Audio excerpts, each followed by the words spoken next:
सखी झिझिया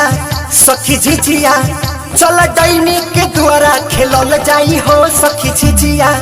देखल जाई गोरियाई अपना भातारा के खाई अपना पुतावा के खाई सखी झिझिया सभी सखी मिली संगे गोरियावल जाई हो सखी झिझिया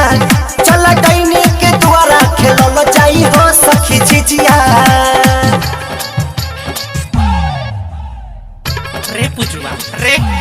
मार मुदाई के सब टोला तक घूमे लेने सरे हम चल ना धनहार दिल्ली घूम के आवली सुने नहीं कन होनी देश में बड़ी बड़ा घर होई छ देवेली रे चाउ चल चल कहलो रे सखी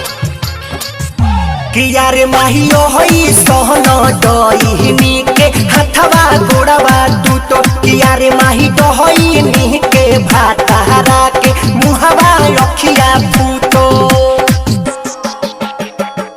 कि यार माहियो होई सहन डईनी के हाथवा गोड़वा तू तो कि यार माही डई नी के भातारा के मुहवा रखिया फूटो माथे झिझिया उठाई घरे घरे घूमल जाई चाउर सीधा मंगाई सखी झिझिया चल मुखिया के द्वारा घुमावल जाई हो सखी झिझिया चल डैनी के द्वारा खेलल जाई हो सखी झिझिया। मार मुदाई करे खाली रे मोगावटिया ए पुना में एगो तू कराऊ ना पंखा डोलाई दियो ना सजन जी पंखा डोलाई दियो ना कि हमका लागत हवे गन्नी सजन जी पंखा डोलाई दियो ना। अरे मार मुदाई करे ये लिखो और देखो नी के बाबा के नटिया के लिखावट कि यार सखी डहई नी के द्वारा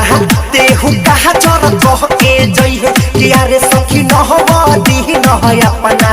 केते दिन पेड़िया से बचइहे कि यार सखी डहई नी के द्वारा तेहु कहा चर कह के जइहे कि यार सखी नहवा दी नह अपना केते दिन पेड़िया से बचइहे